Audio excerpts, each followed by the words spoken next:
typically, how does it all work? The stage is set, there's lights are on, the cameras are rolling, and everything's just about to roll out. And the typical question that really comes about is that, okay, we're all set, but what is it that we're going to talk about it, you know?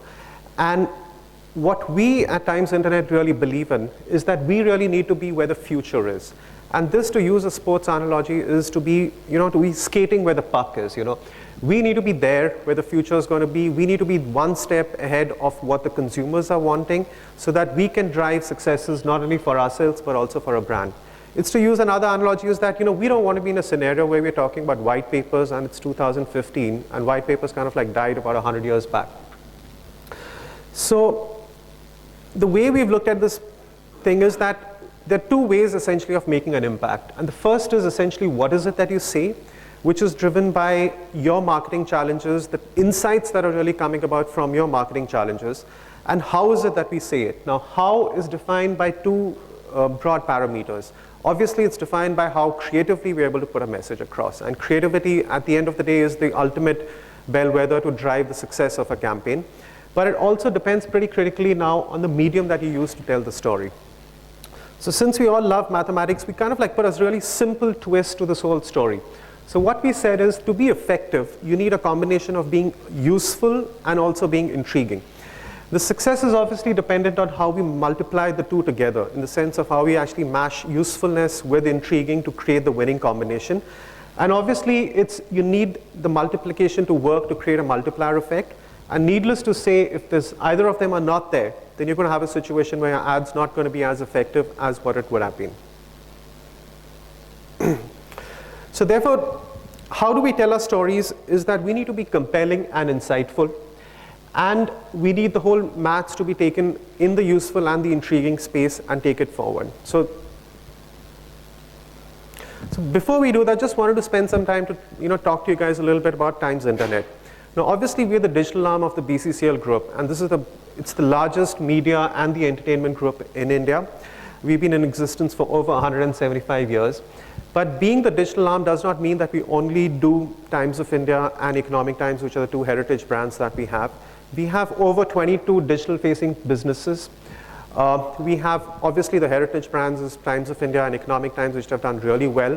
We've built up a hugely successful business on Ghana. We've relaunched India Times. We currently have the #1 cricket site in India, which is CricBuzz. And we also represent international properties in India, which is Huffington Post and Business Insider, for example.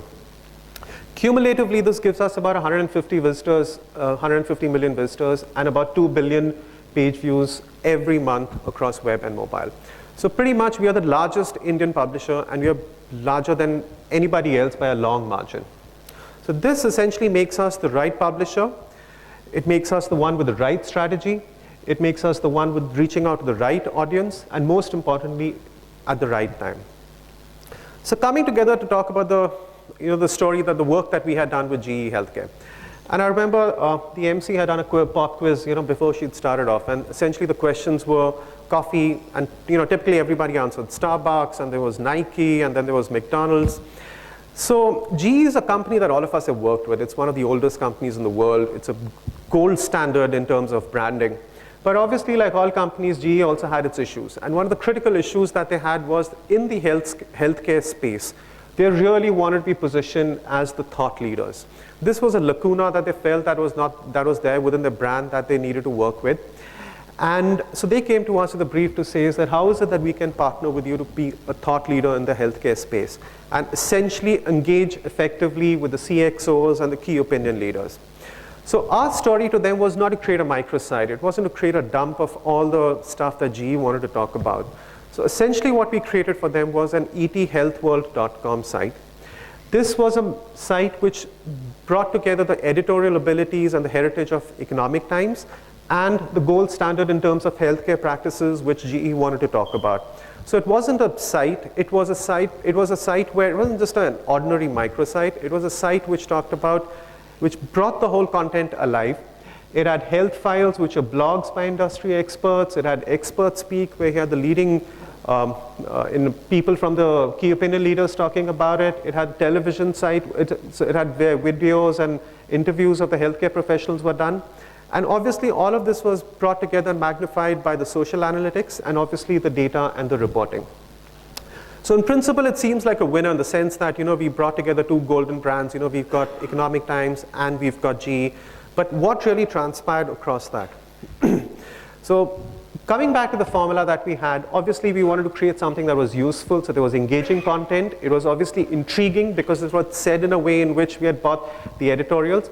And the effectiveness was driven by the fact that we had 50,000 subscribers for this. Now, this is in a very competitive, very strong market of a healthcare professional.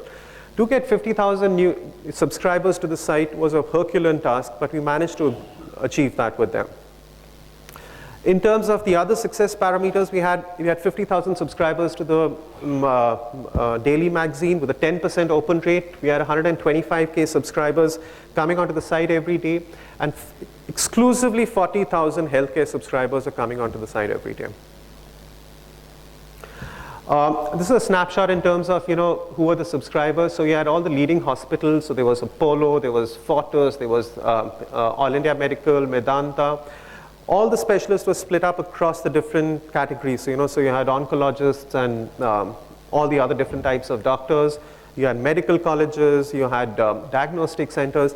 So pretty much anyone who was on the healthcare space was subscribing to our site. This is a snapshot in terms of some of the people who had actually subscribed. So you are the GM of Fortis, you're the head of AIIMS, you are the head of most of the other pharma companies, most of the medical firms also had their CEOs subscribing to that. This was the health, the video site that we had created. So these were the interviews with some of the leading folks from the healthcare industry that we had talked about. We had them blogging about it. And to make a partnership even more creditable, we actually started working with the associations and the healthcare practice association. So we had tied up with the Indian Dental Care, we tied up with the Indian Medical Association, the Public Health Foundation of India.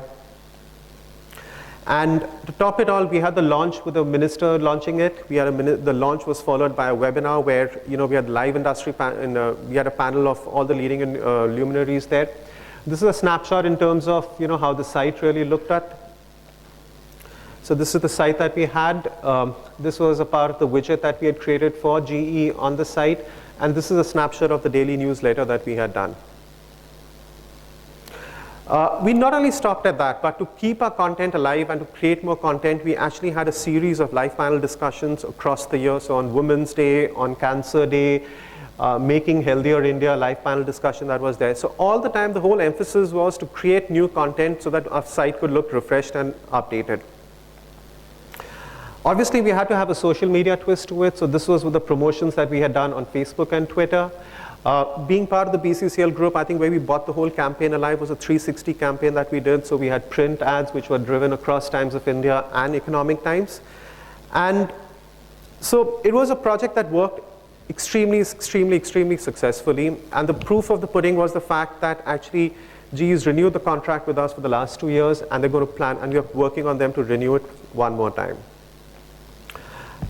This is some of the other stuff where we've used our content marketing abilities. So there's, if you look at it, there's a snapshot in terms of, obviously there are a lot of IT companies. So there's Microsoft, and obviously GE is the example that I've talked about. We worked in the financial sector with Franklin. We worked with a courier company, DHL. We've worked with a consumer products company in the sense of Mahindra actually wanted to talk about their vehicles and everything. We worked with Nokia. We worked with IBM. So pretty much anyone who would have wanted to work on a content marketing piece would have worked with us. So we believe in this mantra that the best way to predict the future is to create it. And if there are ever any problems in terms of you working or trying to figure out a way of trying to better market your content, please feel free to comment us. That's it. Thank you.